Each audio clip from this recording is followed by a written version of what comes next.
merci Mehdi et Badrou. On termine avec notre dernier débat. On a fait le moment fondateur, la tragédie. C'était il y a 10 ans, Clichy-sous-Bois, le 27 octobre. On est passé à comment on peut réinventer la démocratie. On est toujours ensemble, Bondi Blog et Mediapart, avec Nordine Nabili. Et maintenant, on passe à aujourd'hui, à l'agenda d'aujourd'hui.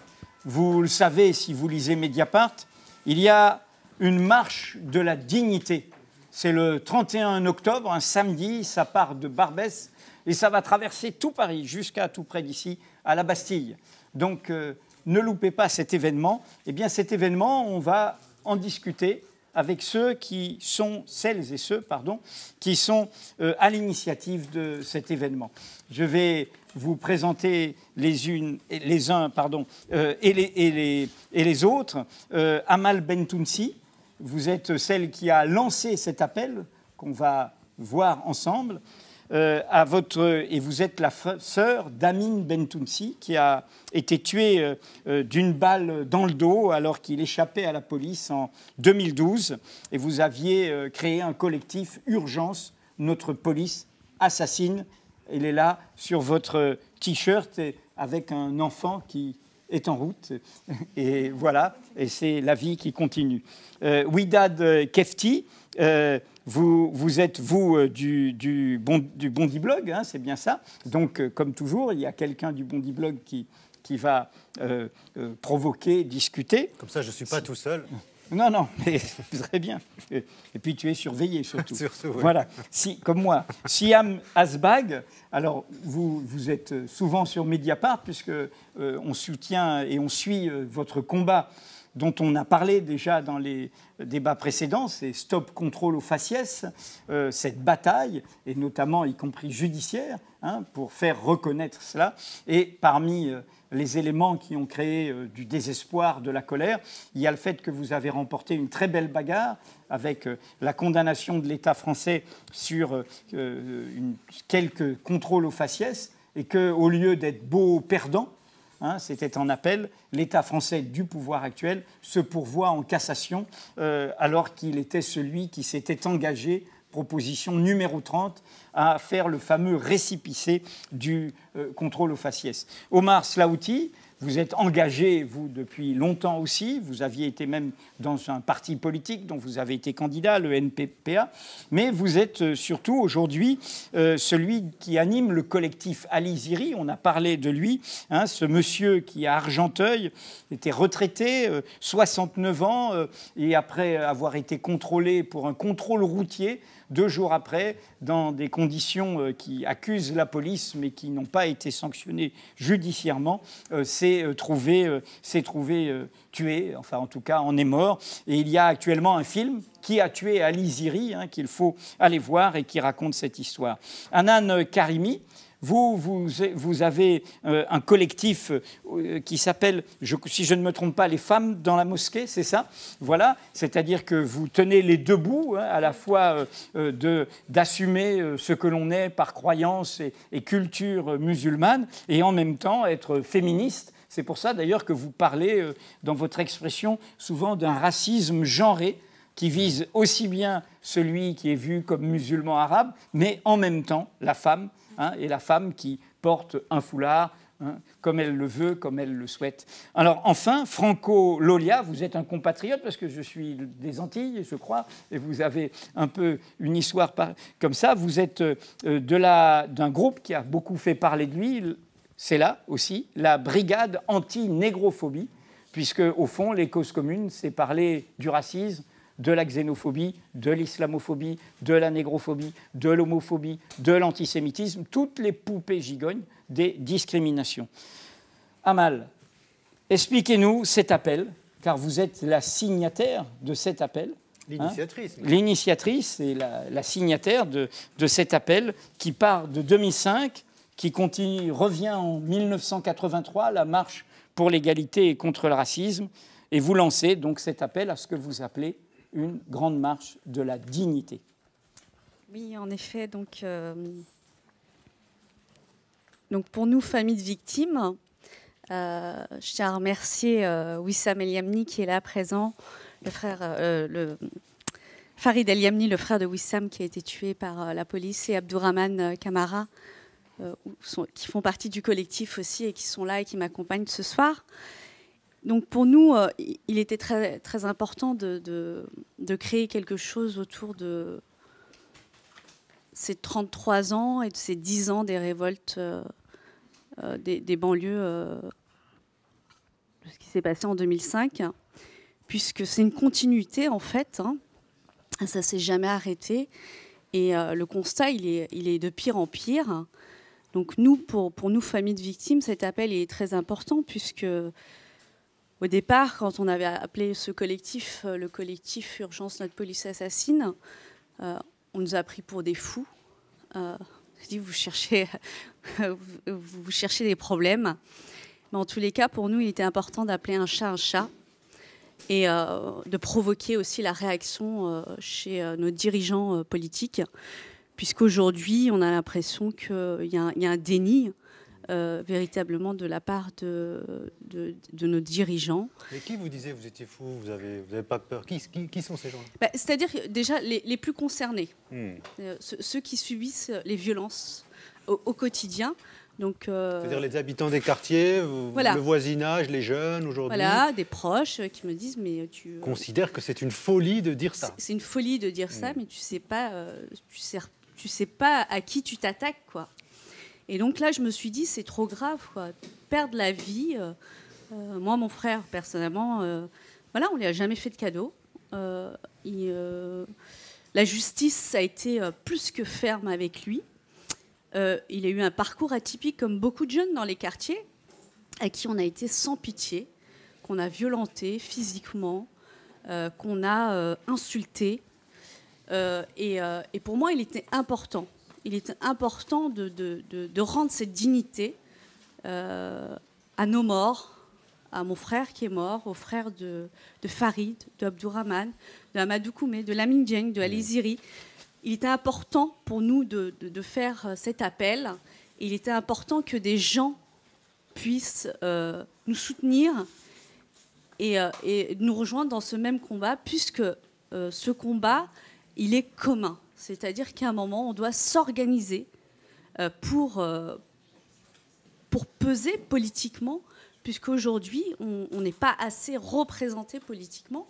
Même si j'ai toujours dit que je ne faisais pas de politique et que je suis arrivée dans la lutte, dans ce combat, par hasard, parce que c'est le parcours, c'est mon frère qui est mort, et puis il y a un moment, pour pas devenir folle, pour pas devenir un monstre, eh ben, j'ai dû m'apaiser comme ça en créant ce collectif, parce que vous savez, quand vous avez des images de votre frère, quand vous avez une autopsie, que vous voyez le corps de votre frère découpé en morceaux, et qu'il faut continuer. Donc pour moi, c'était soit le combat, ou soit devenir un monstre. Donc j'ai choisi le combat, et j'ai choisi de soutenir ces familles aussi. Excusez-moi, parce que d'habitude, voilà, c'est classique chez moi. Et donc voilà, c'est important pour nous. C'est important parce que, voilà, pour pas devenir des monstres, parce que la société, c'est ce qu'elle crée, c'est ce qu'elle est en train de créer.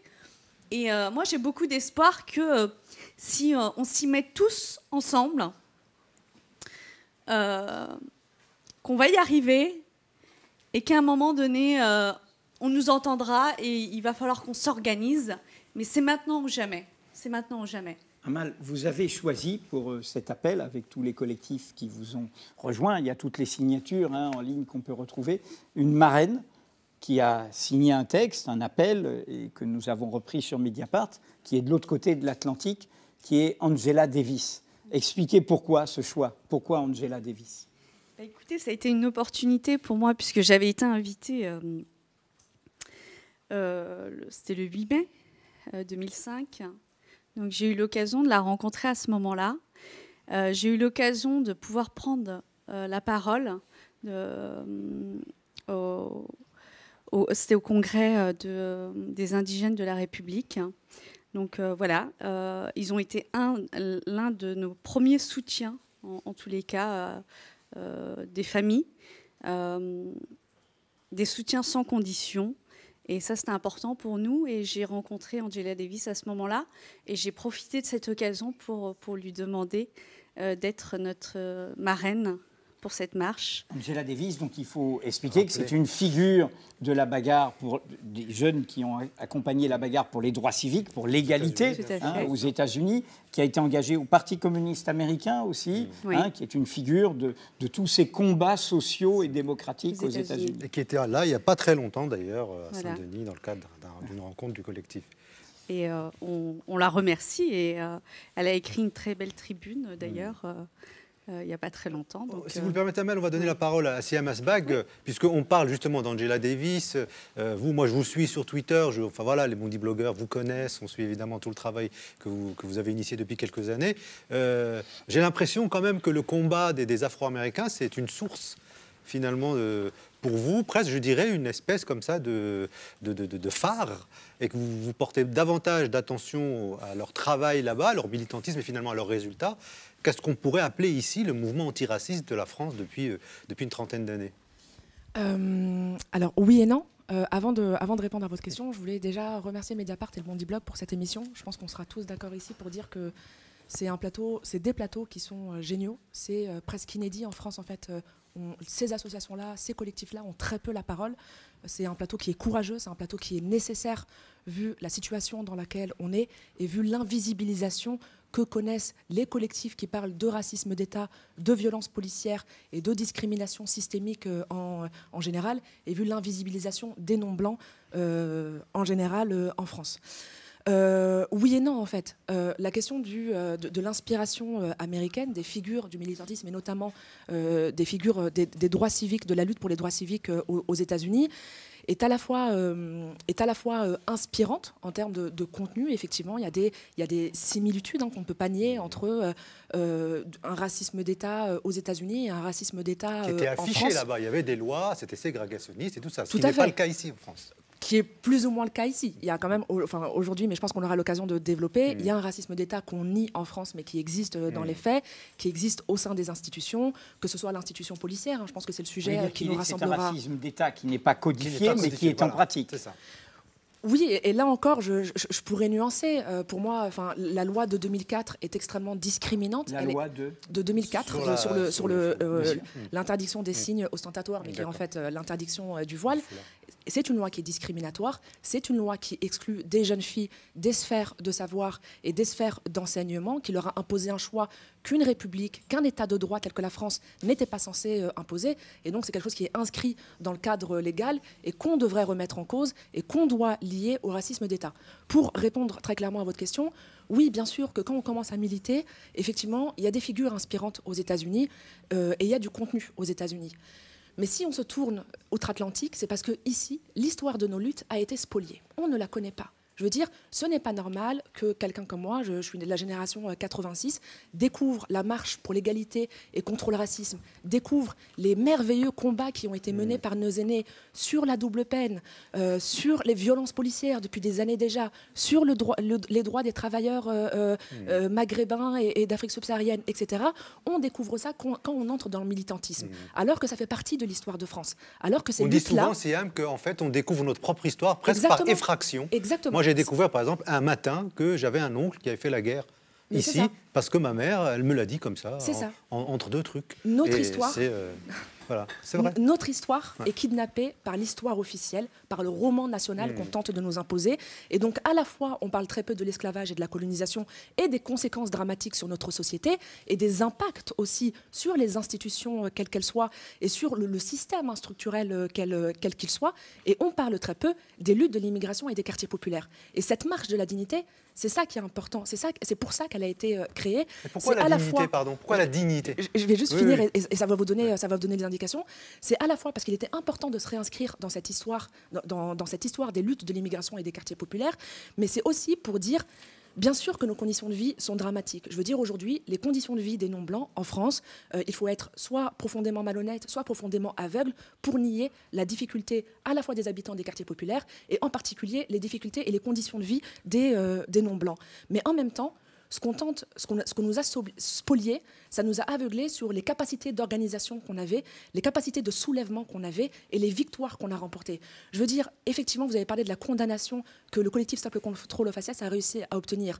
L'État a été condamné pour la première fois pour contrôle au faciès. Le CCIF, il y a très peu de temps, arrivait à lever l'immunité parlementaire. Le comité contre l'islamophobie en France. Le comité contre l'islamophobie, le collectif contre l'islamophobie en France, arrivait à lever l'immunité parlementaire de Marine Le Pen et à la mener devant les tribunaux. On attend la relaxe.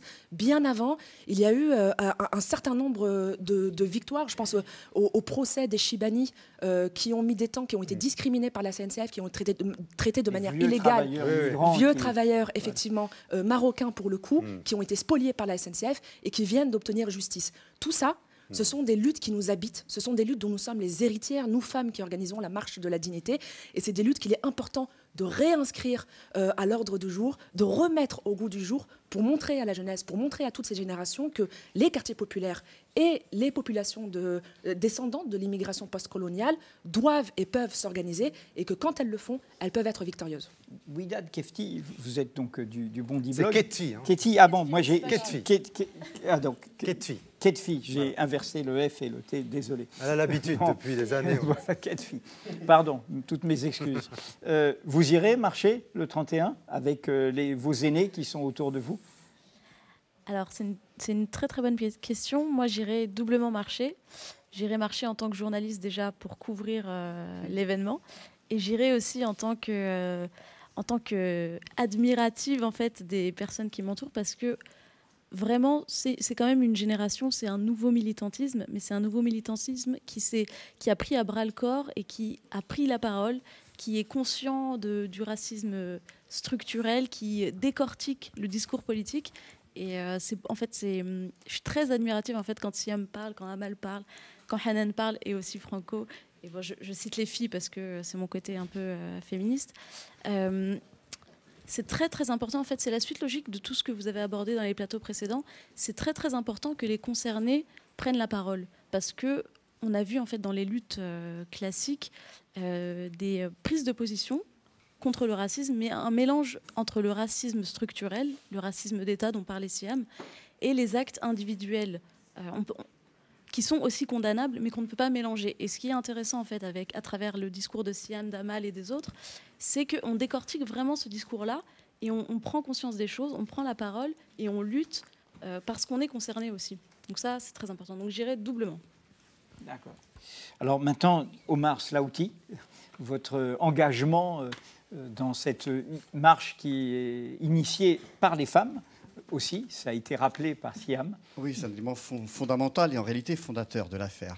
Les femmes qui, dans le cadre du MAFED, Marche des femmes pour la dignité, se réunissent régulièrement de manière hebdomadaire. C'est un collectif de femmes qui drainent des structures associatives, organisations très diverses, mais impliquées à chaque fois dans les quartiers populaires et qui subissent le racisme au quotidien, qui auto-organise, j'ose le terme, l'orientation de la marche. C'est pas simplement la trajectoire géographique de Barbès à Bastille, je rappelle, mais c'est y compris jusqu'au mot d'ordre sur qui prend la parole, à quel moment. Et d'un certain point de vue, c'est le degré d'autonomie nécessaire pour que cette marche puisse aller jusqu'au bout. Et quand je dis jusqu'au bout, j'ai mis 3 petits points derrière parce que l'histoire va continuer à s'écrire. Alors l'inscription du collectif Justice et Vérité pour Aliziri s'inscrit pleinement et tout naturellement là-dedans. C'est-à-dire qu'en fait, il faut le dire, cette marche-là s'inscrit dans les 10 ans après 2005, c'était les 2 plateaux précédents, dans les 32 ans après la marche de l'égalité, rappelons-nous, la marche de l'égalité qui est devenue marche des beurs, parce que certains ont voulu ethniciser. C'est la marche contre le racisme et pour la liberté qui a été réduite de l'égalité contre le racisme et contre le racisme. C'est moi qui ai raison. Voilà, de l'égalité contre le racisme. Et qui a été réduite en marche des beurs, en fait, qu'on a essentialisée, qu'on a rendue comme une petite marche ethnique. Je dirais même ethnicisée, parce que c'est dans l'air du temps, ça a été dit dans le plateau précédent, c'est-à-dire que lorsqu'il y a des révoltes dans les quartiers populaires, on veut tout de suite dépolitiser le propos et y voir une dimension soit polygame, soit je ne sais quoi, etc. Ce qui évidemment est complètement aberrant. Vu de là d'où on est, mais on n'est pas sûr que, vu de la métropole, il n'y ait pas des résonances qui fonctionnent plutôt bien, c'est notre grande inquiétude. Et je le dis parce que sinon, ça n'a pas de sens, cette histoire de marche. Il faut vraiment la concevoir, la comprendre comme dans une inscription de ce qui existait avant. On ne naît pas de rien, ça a été dit. Il y a eu le MTA, les mouvements des travailleurs arabes, dans les années 70, qui ont mené des bagarres extraordinaires dans des cadres syndicaux. Il y a eu l'ATMF, il y a eu le MIB, le FSQP, le FUQP, le FCP. Il y a eu de célèbres, pardon Omar de vous interrompre, il y a eu une célèbre lutte dans les foyers de travailleurs dans les années 70, il y a une longue grève, la grève des loyers, on a appelé ça, et on n'en parle quasiment pas. Il faut vraiment aller voir les gens de l'ATMF et tout ça pour voir les archives. Il y a par exemple toute une catégorie des jeunes ouvriers des années 60 et 70 qui étaient très impliqués au PSU, au Parti communiste et qui défendaient les histoires en Afrique du Sud, enfin en Palestine, et tout ça existe. Bon, toujours dans le passage, enfin dans le même sens, dans le passage de témoins, ce qui est intéressant, c'est qu'on ne parle pas plus, si on regarde la transmission globalement des luttes ouvrières. Regardez même dans notre propre histoire comment on est ici, dans le quartier de la Commune de Paris, et comment on l'a oublié. Mais ceux qui tenaient les médias de l'époque ont dit c'est les barbares. C'était les ouvriers. Donc c'est derrière toujours le peuple ouvrier qui est fait du divers, qui est fait du monde, que l'on veut jeter. Pardon Omar, on vous a coupé. Et la Commune de Paris, de ce point de vue-là, y compris en lien avec ce problème de racisé, est un excellent exemple justement de celles et ceux qui subissent l'oppression au quotidien et qui peuvent réunir dans un mouvement de révolte des personnes qui viennent de toute origine, de toute histoire singulière, dans un même mouvement qui contexte justement l'ordre social, entre guillemets, du moment. Et ça, évidemment, ça fait partie des jalons qu'on doit mettre en avant. Mais puisque vous faites référence à cette histoire-là, et c'est vrai qu'elle est souvent niée, en tous les cas occultée, permettez juste une petite parenthèse, parce que c'est actuel, c'est tout chaud. C'est dans ma ville, à Argenteuil, il se trouve que le maire Motron des Républicains, comme ils disent eux-mêmes, comme ils se nomment eux-mêmes, eh bien, vient de retirer 4 panneaux sur 21 qui racontaient l'histoire de l'immigration qui émane de l'écho des cités, des anciens du MIB qui avaient bossé sur l'histoire des luttes de l'immigration. Et ces 4 panneaux, eh bien évidemment, c'est des panneaux où on tapait un peu sur la droite, on tapait aussi, y compris sur la gauche, évidemment. Et puis notamment où on faisait référence à la lutte du Petit Bar, un quartier à Montpellier. C'est totalement incompréhensible. Et l'association qui a posé ces panneaux-là... c'est qu'il a détruit les panneaux. Ah non, il a demandé à ce que 4 panneaux sur les 21 soient enlevés. Et l'association ATMF, Association des travailleurs maghrébins de France, une censure totale, qui avait ces panneaux dans l'agora de la ville, a dit écoutez, nous c'est simple, on ne veut pas escamoter l'histoire des luttes de l'immigration. Soit on laisse tous les panneaux, soit on enlève tous les panneaux. Et le maire, c'est bien sûr, a dit à cette association, vous devez bien réfléchir à celles et ceux qui vous donnent les subventions, chose qu'il avait déjà fait en 2003. Ça rejoint un petit peu le débat précédent, vous voyez, sur les financements et cette indépendance dont on parlait il y a un instant. Je ferme la parenthèse, mais simplement pour dire que cette marche du 31 octobre, il faut venir absolument en famille et nombreux, parce qu'elle s'inscrit vraiment dans cette dynamique-là. En famille, et avec la famille de cœur, avec les familles politiques, parfois c'est la même, il n'y a pas de souci. Mais en tous les cas, il faut vraiment que ce ne soit pas une marche de militants et de militants. Ce ne sont pas simplement les concernés, simplement, comme on pourrait croire par les misanthropes de tous les jours, ce sont tous ceux et toutes celles qui vivent. Pour quelle raison? Pour une seule raison. C'est qu'aujourd'hui, il y a une réification, il y a des objets parlés continuellement. Ce sont celles et ceux qui viennent des quartiers populaires, qui sont musulmans ou supposés musulmans, qui sont arabes, qui sont noirs, qui sont roms, et qui sont aujourd'hui l'objet dont on traite régulièrement en continu dans les informations, justement pour pouvoir faire des voix. Or, il est temps que ces objets parlés deviennent des sujets parlants. Il est temps de sortir et de donner de la visibilité, justement, à ceux et celles qu'on veut justement invisibiliser. C'était vrai, je crois, en 83, quand les marcheurs ont décidé, après cette suite de violences policières, décidé de prendre la route, et ils sont arrivés à 100 000. Et c'était une très belle démonstration, même si on sait qu'il y a eu un dévoiement par la suite, et c'est tout le problème que l'on pose, d'où cette autonomie qu'on exige ici. C'est-à-dire qu'il y a une possibilité pour les institutions de digérer ce qui existe et d'en faire quelque chose de complètement atone. Je veux dire par là qu'il y avait cette idée d'égalité. L'égalité, c'est fondamental. L'égalité sociale, l'égalité politique, l'égalité économique. Et puis l'égalité dans le regard, le respect. Vous savez, c'est être capable de se dire, tiens, je vais traverser une rue, je vais aller au marché, je vais rentrer dans un établissement public sans qu'on ait d'a priori sur ma personne Eh bien, ça, aujourd'hui, c'est juste impossible. Quand on dit ça, on dit simplement qu'il y a d'autres problèmes. On ne veut pas mettre de côté la ruralité qui présente aussi des problèmes d'ordre social. Parce que l'autre aspect, c'est la dimension sociale. Il y a celle de l'égalité, évidemment, du point de vue du regard, mais il y a toute la dimension sociale. Ça a été dit dans les différents plateaux. J'ajouterai juste un chiffre tout de même, parce que c'est extrêmement éloquent pour moi. J'étais à Sciences Po il y a 2-3 jours. Il y avait le ministre de la Ville qui était présent lors d'un débat justement sur les 10 ans après 2005. C'est toujours intéressant de voir d'ailleurs des sphères qui, a priori, n'ont pas le droit de se rencontrer et qui se rencontrent. Et je trouve ça merveilleux. Et le ministre de la Ville nous expliquait justement à ce moment-là qu'il y avait bien la politique de la ville, constatant par ailleurs qu'elle n'avait pas fait grand effet concrètement. Ça a été dit par l'une des intervenantes tout à l'heure, le pourcentage de ce que ça représente dans le budget de la France.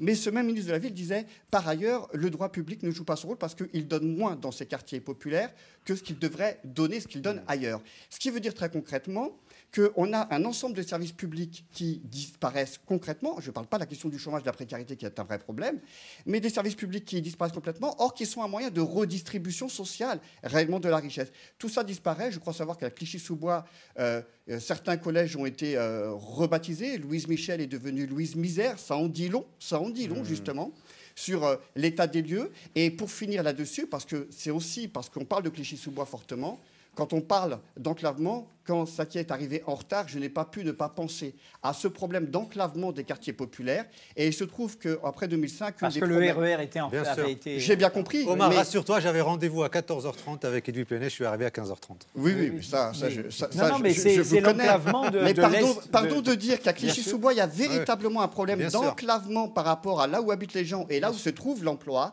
Un tramway a été prévu en 2005. Il verra peut-être le jour en 2019, nous disait le ministre de la Ville. Oui. Il y a quelques jours, ça en dit long sur le mépris institutionnel. Pour une raison très simple, puisque dans le tracé, la ville de Livry-Gargan joue des coudes pour justement ralentir au maximum le tracé de cette ligne. Hélas, ce sont aussi des citoyens de Livry-Gargan qui retardent ce travail-là pour connecter la ville de Clichy-sous-Bois à Paris, Gare du Nord, tout simplement parce qu'ils ne souhaitent pas que les jeunes de Clichy traversent leur ville. Ça, c'est une réalité, c'est un tabou en France, personne ne veut le dire, mais la réalité, elle est là. C'est un problème uniquement de Livry-Gargan qui ralentit ce projet qui, depuis maintenant 15 ans, fait du yo-yo dans l'opinion des gens. Comment ils s'appellent, les habitants de Livry-Gargan? Ah, je ne sais pas. Bon, en tout cas, on leur lance un appel, là, hein, quand même. Hein. On vit dans le même monde. Il faut demander à Mohamed Meshmesh, qui connaît bien on vit dans le même monde. Anan Karimi, pardon. Qu'est-ce que c'est qu'une afrançaine? Vous avez lu mon texte. Une afrançaine. Voilà. La afrançaine, c'est la pluralité des identités. La pluralité des identités quand on est issu de l'immigration postcoloniale. Et c'est important de dire postcoloniale. Parce que tout à l'heure, vous parliez d'histoire. Il y a vraiment quelque chose qui se passe au niveau des mémoires. On est d'une génération dont les parents n'ont pas forcément transmis l'histoire, une histoire qui est douloureuse, une histoire d'exil, une histoire de précarité, de recherche de mieux-être économique, donc de cité HLM, et le sentiment d'être française. Le sentiment d'être française. Mais finalement, on se rend compte que c'est dans le regard des autres qu'on se rend compte qu'on n'est pas vraiment une Française comme les autres. Et puis on grandit en sentant qu'on est une Française pas comme les autres. Et la françaine, c'est le jour où je me rends compte que, effectivement, le jour où je porte le voile, je décide de porter le voile, eh bien, je n'ai pas les mêmes droits qu'une Française. On m'ôte des droits parce que finalement, je suis une Africaine, qu'on me renvoie à un ailleurs. Et donc, qu'on me renvoie à cette histoire qui n'est pas vraiment pensée, dans le terme de penser ses plaies, entre la France et l'Afrique. Et donc, je suis une afrançaine.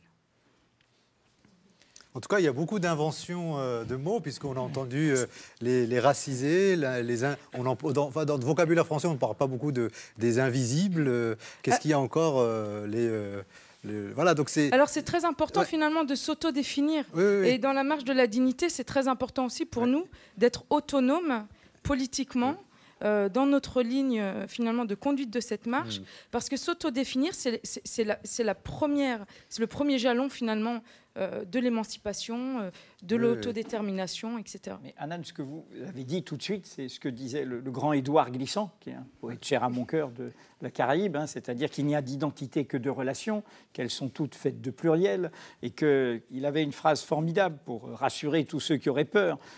Je change, échangeant avec l'autre, sans me perdre ni me dénaturer pour autant. Au fond, c'est toujours en allant vers l'autre qu'on découvre sa propre humanité. C'est une transition avec Franco Lolia. C'est quoi l'histoire de la brigade anti-négrophobie? Comment vous la créez? Comment ça s'est fait? Quel a été l'événement fondateur, etc. Il y en a eu plusieurs. C'était au cours de l'année 2005, il y a eu plusieurs événements dramatiques. Le premier, c'était la succession des incendies criminels qui ont tué 52 personnes, dont 33 enfants, principalement originaires d'Afrique subsaharienne.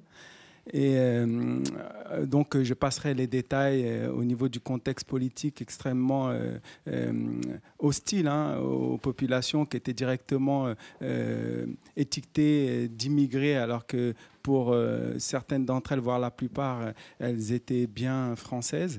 Ensuite, il y avait eu effectivement... Vous rappelez à M. Estrosi que la Martinique, la Guadeloupe, c'est français depuis beaucoup plus longtemps que Nice, c'est ça que vous vouliez dire aussi? Disons que... on rentre par la colonisation, oui, on a demandé autorisation à personne. Voilà, c'est-à-dire qu'on est dans un débat qui mérite encore un autre débat.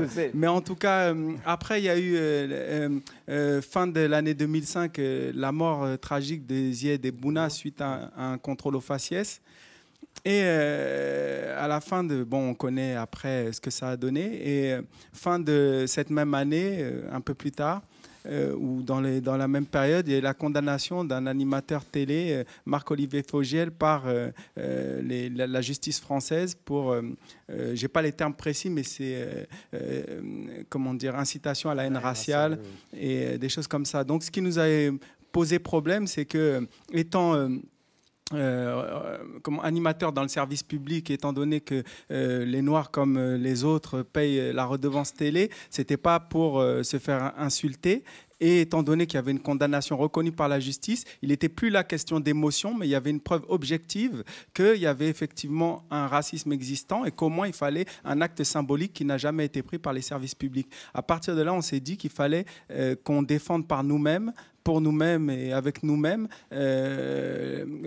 en tout cas qu'on prenne à bras-le-corps la question de la lutte contre le racisme, ce qu'on appelle ici de manière très répandue l'antiracisme, mais nous c'est la lutte décoloniale. On appellera ça antiracisme vulgairement pour que tout le monde comprenne, mais c'est la décolonisation des esprits parce qu'il y a tout un imaginaire qui est colonisé à travers la propagande du racisme d'État français qui est traditionnellement connu comme étant l'humanisme, le pays des droits de l'homme, etc., qui cache tout un tas de subterfuges extrêmement racistes, négrophobes pour notre part et criminels. C'est l'idée des civilisations supérieures à d'autres, qui est au cœur du colonialisme. Exactement. Et puis l'idée aussi, par exemple, qui accouche les bienfaits de la colonisation, qui sous-entendent les bienfaits de l'esclavage, sans lesquels on n'aurait sans doute pas connu le clafoutis aux cerises, et plein de choses de ce genre. Donc voilà, c'est un vaste programme. Et l'idée, c'était un peu comme la marche de la dignité, c'était de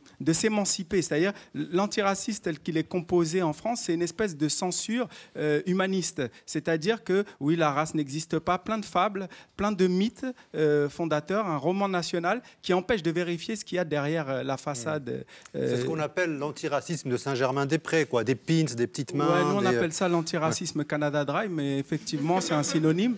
Et donc, on remarque que dans cet antiracisme qui est dangereux, pourquoi il est miné? C'est parce qu'en fait, il dit ne vous inquiétez pas, on s'occupe de tout pour vous. Donc, il n'y a pas de racisme, vous êtes tous égaux, etc. Et le problème, on a appris à réciter donc, la récitation sans jamais vérifier ce qui se cachait derrière. Et donc, nous, on a interrogé ces questions-là et ça nous a amené à définir le racisme qui cible particulièrement les Noirs. Non pas que les autres ne soient pas importants, mais on estime que comme dans le corps, comme dans le grand ensemble de la maladie, il y a différentes composantes qui composent le corps général de la maladie, eh ben dans le racisme, c'est pareil. Il y a différents racismes. Donc, notre idée, ce n'est pas de définir pour les autres le racisme qui les oppresse, sinon ce serait une expression paternaliste. Et voilà. Mais nous, on a défini la négrophobie. Et donc, on s'est appelé, pour être très simple, pas parce que ça nous appartient, mais parce que c'est un combat contre le racisme anti-noir. On l'a appelé Brigade anti-négrophobie, en sachant qu'on était sûr qu'avec ce mot-là, c'est pas qu'il nous plaise particulièrement, il emmène plein d'ambiguïté, ou en tout cas, il ne dit pas exactement ce qu'on souhaiterait dire. Mais en tout cas, à chaque fois qu'il est posé, les gens comprennent qu'il y a un malaise. Et c'est ce qui nous importe. Franco Lolia, dans l'histoire, on a parlé tout à l'heure de la référence à la lutte des droits civiques aux États-Unis. Je viens de citer Édouard Glissant, mais on pourrait parler de Frantz Fanon. Mais je pensais, en vous écoutant, à ces textes fondateurs d'Aimé Césaire. Bon, il y a évidemment le discours sur le colonialisme, où il dit c'est celui qui croit qu'il est d'une civilisation supérieure qui va finir par être un barbare. Mais vous vous souvenez de ce texte que fait Aimé Césaire quand il rompt avec le Parti communiste français, où il parle, il dit il y a le paternalisme colonial, mais c'est à propos du Canada Dry, il dit il y a aussi le fraternalisme, celui qui prend d'une main bien ferme en disant c'est moi qui vais t'emmener là. Et là, c'est là que Césaire a cette phrase formidable, il dit l'heure de nous-mêmes a sonné. Oui, ça rappelle une certaine main jaune, effectivement, cette main qui nous prend par la main, et pour nous dire où aller, qui combattre et tout ce qui s'ensuit. Et c'est justement ce pourquoi on participe activement à la marche de la dignité, parce que c'est la volonté de montrer qu'il est temps de faire la démonstration que notre pensée est totalement émancipée, ou en tout cas qu'elle vise à s'émanciper de plus en plus, puisqu'on peut rarement être totalement libéré du colonialisme, mais en tout cas, on vise à se libérer toujours plus et toujours mieux. Et il est important pour cela aussi de comprendre, parce qu'il y a beaucoup de gens qui font l'amalgame et qui visent à penser que cette marche est contre eux, etc. Ce n'est pas du tout une marche contre les Blancs, c'est une marche qui doit être assumée par les racisés eux-mêmes pour montrer qu'ils sont émancipés et qu'ils sont capables de penser par eux-mêmes la question de la lutte décoloniale ou la question de l'antiracisme. Mais c'est une question qui cible le racisme d'État, qui est effectivement un système de pensée blanc, et non pas les individus en tant que blancs. Et c'est ça qu'il faut bien différencier.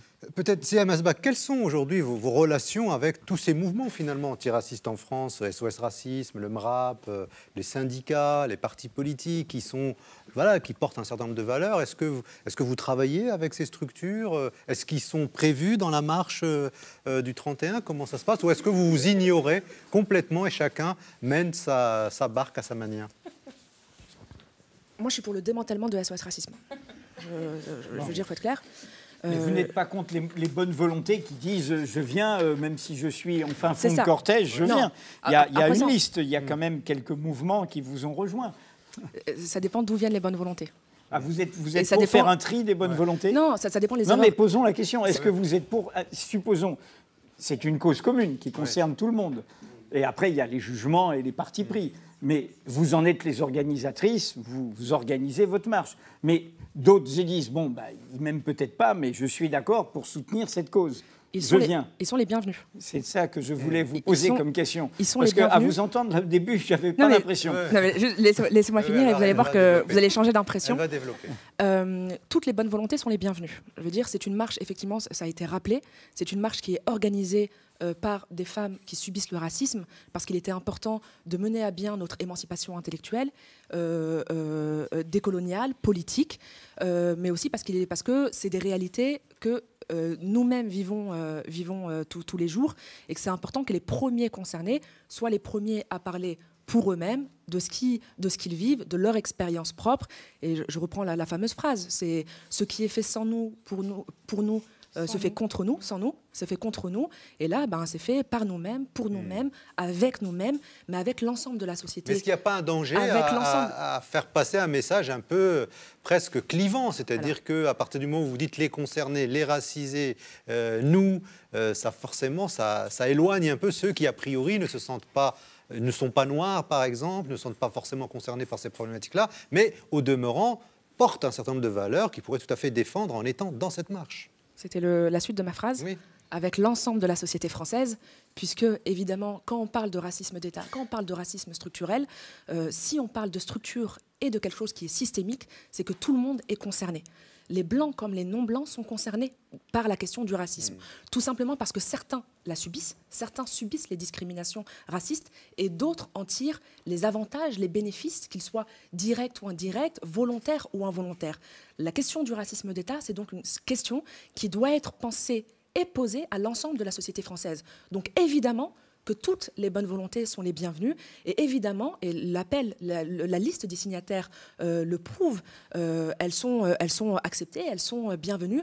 Nous espérons être nombreux. La date du 31 octobre doit faire sens, elle doit être historique pour montrer au pouvoir, notamment, et pour imposer ces questions-là dans le champ politique, dans le champ médiatique, dans le champ associatif, etc. Je vais juste terminer. Sur la question, vous m'avez posé 2 questions auxquelles je vais répondre et puis je laisserai la parole. La première, c'est sur le champ antiraciste traditionnel. Là, je vous dis, je bégaye un peu. Je bégaye, c'est pas que je refuse les bonnes volontés, et je pense que tout le monde sera d'accord pour dire que, écoutez, signe qui veut signer. En revanche, il y a un passif avec ces associations-là. Il y a un passif notamment avec SOS Racisme. Il ne faut pas oublier que c'est SOS Racisme qui a servi l'appareil politique du Parti socialiste et qui a récupéré politiquement et à d'autres manières et à d'autres fins la marche pour l'égalité et contre le racisme de 1983. Donc c'est pas qu'on réorganise une marche en 2015 pour qu'elle soit à nouveau réappropriée ou récupérée par les mêmes acteurs politiques. Et surtout, la problématique qui est posée par les associations comme SOS Racisme, la LICRA, etc., c'est quand même, elle nie un certain nombre des réalités que nous subissons. Je vais juste prendre, je ne vais pas détailler parce qu'on n'a pas forcément le temps, la question de l'islamophobie. Quand on entend des présidents d'associations ou des militants de SOS Racisme, de la LICRA, du MRAP, etc., qui nient le phénomène de l'islamophobie, qui polémiquent sur le terme de l'islamophobie, qui au contraire alimentent même les préjugés, les stéréotypes et les actes islamophobes. Qu'est-ce que vous voulez qu'on pense de ces associations-là? Quand on voit SOS Racisme pendant l'été 2015, qui fonce sur l'histoire du bikini, de la fameuse soi-disant police religieuse qui régnerait à Reims, qui organise une manifestation en maillot de bain, je porte mon maillot comme je veux, et qui ça n'avait pas de fondement, ça n'avait il y avait 10 personnes, et qui surfe sur l'islamophobie rampante de cette société, qui l'alimente, qui parle d'obscurantisme religieux, qui dit de sources sûres parce qu'ils sont dans les quartiers, ils le savent, on ne sait pas où ils sont, mais ils sont dans les quartiers, ils le savent, qu'il y a un obscurantisme dangereux, un salafisme, islamo-délinquantisme, tous les mots que vous voulez, etc. Qu'est-ce que vous voulez qu'on fasse avec ces gens-là? Qu'est-ce que vous voulez qu'on fasse avec ces gens-là qui nient nos réalités et qui se focalisent, et ce sera mon dernier point, uniquement sur la condamnation morale d'un racisme, la condamnation interpersonnelle et individuelle d'un racisme qui pour nous abîme moins nos parcours de vie que le racisme d'État. C'est ça le vrai combat, c'est ça qui nous fait du mal et c'est sur ça qu'on nous voulons appuyer. Widad et après Omar. Sur SOS Racisme, c'est quand même l'une des associations antiracistes qui perçoit le plus de subventions à hauteur de millions d'euros par an. De combien? Plusieurs millions d'euros par an. C'est la plus financée par l'État? C'est l'une des plus financées par l'État et on se demande, en fait, elle existe depuis de nombreuses années. Concrètement, qu'est-ce qu'elle a fait? Vous avez mené des enquêtes là-dessus, vous, au Je ne suis Bondy pas Blog? Edoui Plenel, Non, moi mais peu importe. Mais c'est vrai que dans les années 80, par exemple, dans les années 80, SOS Racisme était très soutenu, notamment lorsque Mitterrand était au pouvoir. C'est plus le cas aujourd'hui. Aujourd'hui encore, elle perçoit plusieurs millions d'euros. Concrètement, leurs actions, l'argent va dans le fonctionnement de l'association. Les actions, concrètement, on ne peut pas les matérialiser, mais ce qu'on peut matérialiser, ce sont les actes islamophobes, antisémites, qui sont en constante augmentation. Plus de 181% d'actes islamophobes en 2015, plus 84% d'actes antisémites en 2015. Donc, quelque part, on s'interroge... Vous ne voyez pas SOS Racisme sur le terrain, c'est ça que vous dites? Quelles sont les actions menées et quelles sont les actions efficaces d'SOS Racisme? Gros point d'interrogation. Omar, ça aussi. Et après, je me permets juste, c'est pas pour recentrer parce qu'on est en plein dedans, mais l'essentiel des réunions du MAFED et des réunions élargies, parce que parfois elles sont mixtes ces réunions, et donc parfois on s'y mêle un peu. Qui est le groupe de femmes organisatrices. Groupe de femmes organisatrices. Racontez-nous.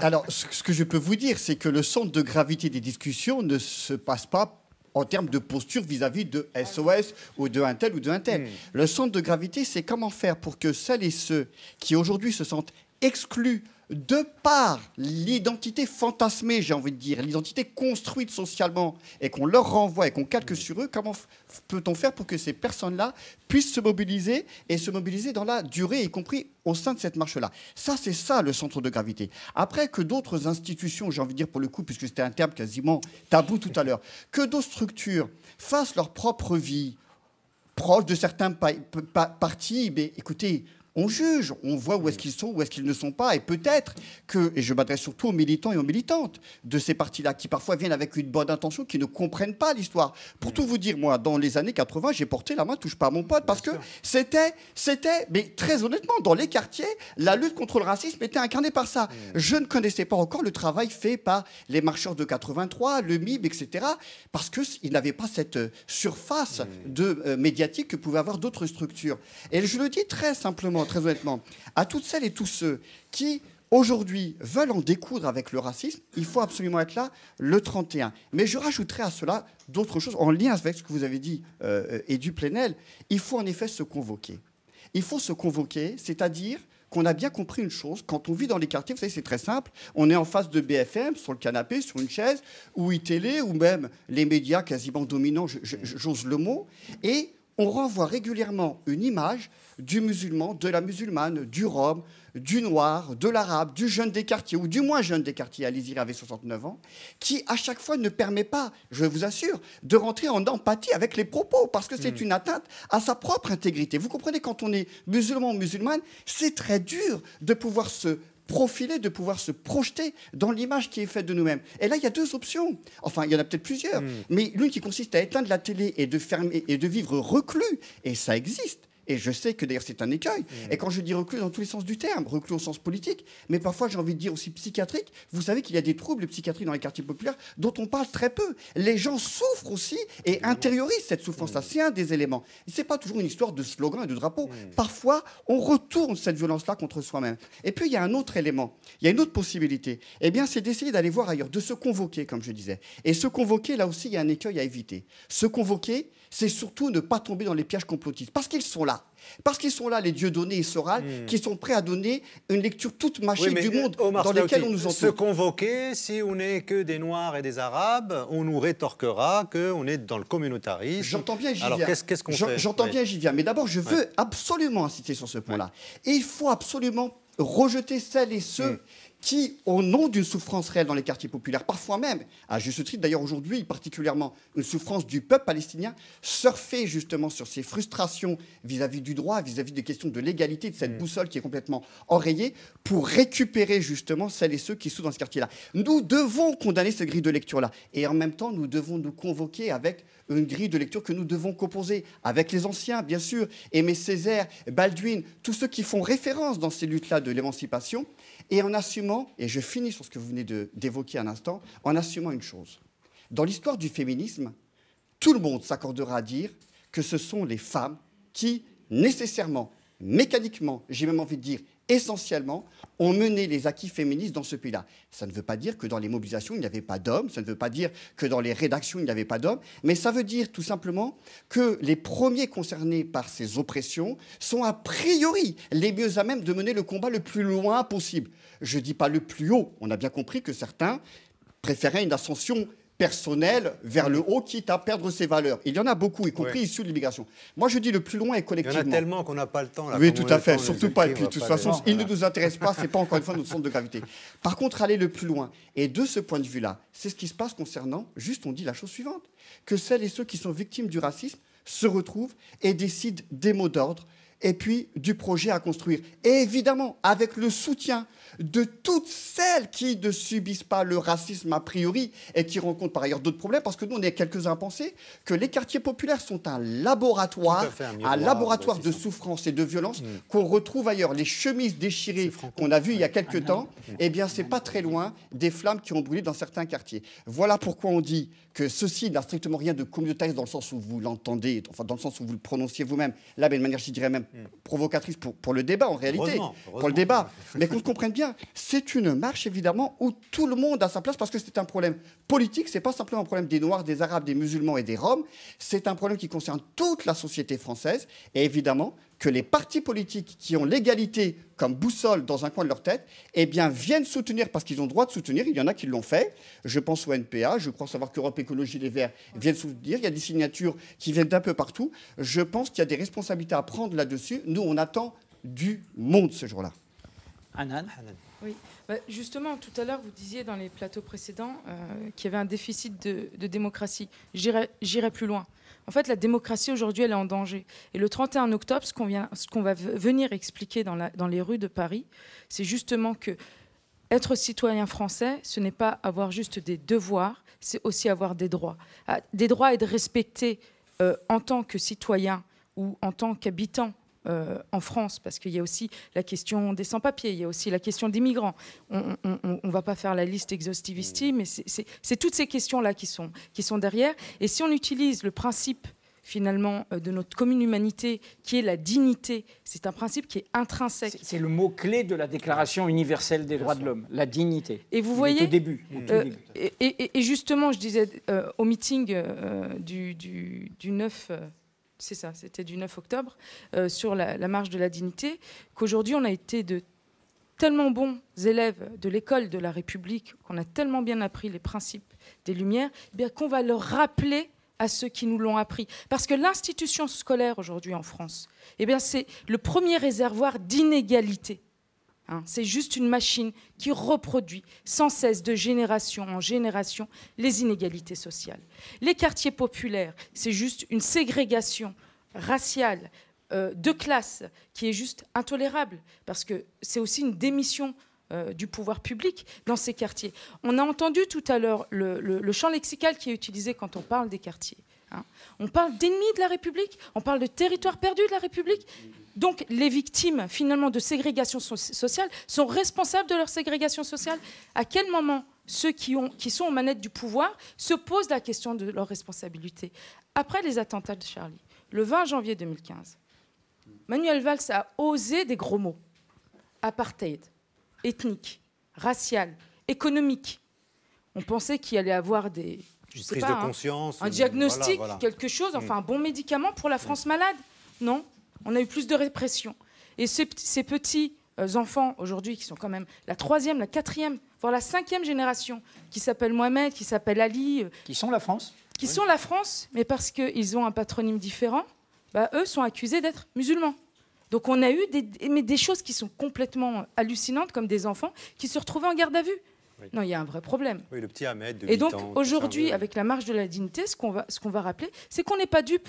Et que le gouvernement de gauche, comme le gouvernement de droite, Sarkozy à la Courneuve ou Hollande à la Courneuve, c'est la même chose.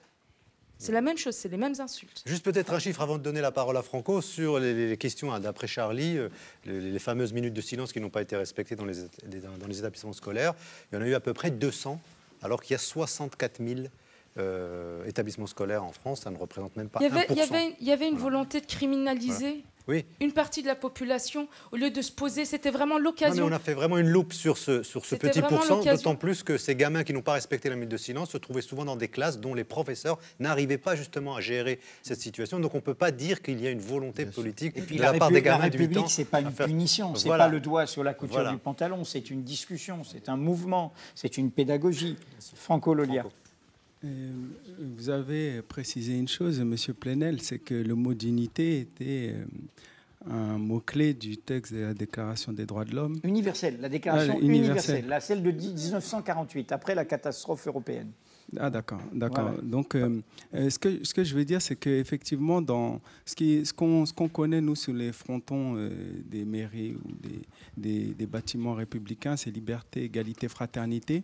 Et c'est quand même sortir du cadre de pensée imposé, même s'il est imposé démocratiquement, entre guillemets, que de rappeler qu'on marche pour la dignité. Parce qu'il faut savoir que dans nos histoires particulières, mais c'est aussi peut-être le dénominateur commun qui nous lie.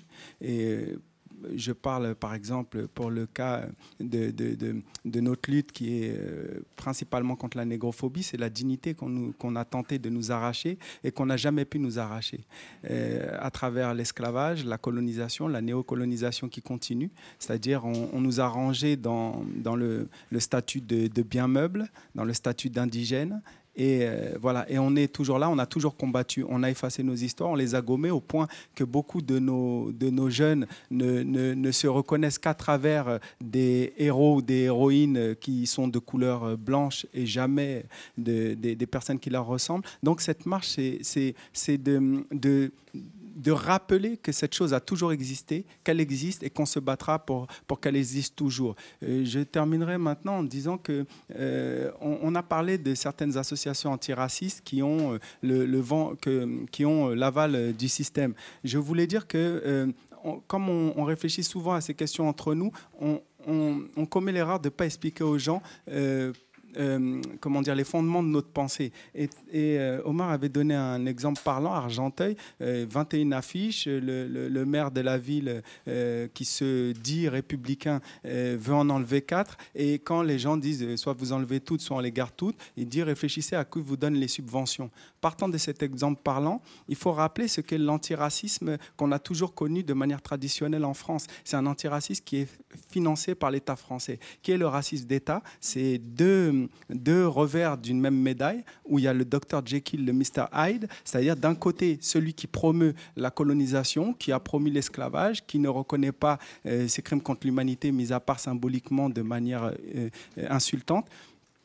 Et de l'autre côté, il y a cet état de droit qui prétend vouloir l'égalité et tout ce qui s'ensuit. Donc, il faut rappeler que cet antiracisme, c'est un antiracisme qui est subventionné par le même racisme d'État qui commet des crimes à travers le monde. Et donc, est-ce qu'on ne peut pas se poser la question de savoir s'il est normal qu'un antiracisme soit commandité, téléguidé par l'État qui nous opprime. Donc, voilà ce qui pose problème. Donc, on n'est pas là pour dire qu'on a la meilleure posture, on a la bonne posture. On donne une grille d'analyse et on laisse aux gens le soin de se faire son opinion. Parce qu'il est bon de dire on tape sur telle association parce qu'elle n'est pas bien ou telle autre parce qu'on ne la juge pas bien, mais il est bon d'expliquer quel est notre point de vue fondamental. Donc voilà ce que je voulais préciser par rapport à ça. Amal Bentoussi, vous espérez combien de monde le 31 octobre? Chiffre des organisateurs. Alors, selon la police ou selon les organisateurs, parce que c'est toujours ça. Moi, je vais être optimiste. On va dire 100 000. Et si ce n'est plus, ça serait formidable. Mais oui, c'est à peu près 100 000. Donc, avec beaucoup d'espoir, et j'espère qu'on aura fait... Déjà, je remercie Mediapart de nous avoir donné la parole, et puis parce que c'est pas évident, et donc au nom des familles de victimes. Donc je rebondis aussi sur les 30 ans de la marche. Oui, 33 ans, mais en 2013, c'était les 30 ans, et je me souviens, je m'étais imposée dans une manifestation de SOS Racisme où je m'étais mis en tête de cortège avec Farid, avec les familles, avec quelques familles, avec le drapeau crime policier, crime raciste. 30 ans après, rien n'a changé. Et SOS Racisme, ça ne leur a pas plu à ce moment-là. Et ils nous ont appelé le service d'ordre. Et je leur ai dit simplement que nous, 30 ans après, on avait la légitimité d'être là et d'être en tête de cortège. Et ils nous ont arraché notre banderole. Donc du coup, là, c'est un petit rappel. D'où peut-être cette marche de la dignité et pour leur rappeler qu'elle ne se fera pas sans nous, en tous les cas. Le nous commun. Pas un nous qui crée du eux et nous. Voilà, nous. Tout à fait. Comme c'est une soirée avec le Bondi Blog, avant de faire le superbe final, j'aimerais que le dernier mot soit à Ouidad, qui est là pour le Bondi Blog et pour toute cette génération qui s'est saisie sous le choc d'il y a 10 ans de cette arme essentielle, le droit de savoir, le droit à l'information. Bravo à tous qui êtes là et à toutes et tous, mais que Ouidad ait le dernier mot. Super, merci. Pour rejoindre un peu tout ce qui a été dit et le constat en fait sur l'absence de la diversité des personnes qui sont minorisées, qui sont des minorités mais qui sont minorisées au sein des rédactions, je trouve que ça il est grand temps que ça change, parce qu'à un moment donné, il faut que les rédactions et que l'image qu'on renvoie à travers les médias soit l'image de la France. Aujourd'hui, il n'y a que des Français autour de cette table, sauf que ce plateau-là, il est inédit. J'ai jamais vu, moi, à la télé, un plateau composé de personnes aussi diversifiées. C'est important, en fait, que l'image que l'on renvoie à travers les médias, aussi bien Mediapart, aussi bien la presse écrite, Mediapart, ou la télé ou la radio, que le non-blanc ne soit pas uniquement dans les faits divers ou dans la géopolitique, le conflit israélo-palestinien, les migrants, les réfugiés. Le non-blanc, il est aussi... Comme un alibi publicitaire. Voilà, on existe. Il faut qu'il y ait des experts qui ne soient pas uniquement blancs, et il faut qu'il y ait des journalistes qui ne soient pas uniquement blancs. Quand on parlait tout à l'heure de communautarisme, parfois j'ai l'impression que certaines rédactions sont communautaires, parce qu'il n'y a que des blancs dedans. Donc...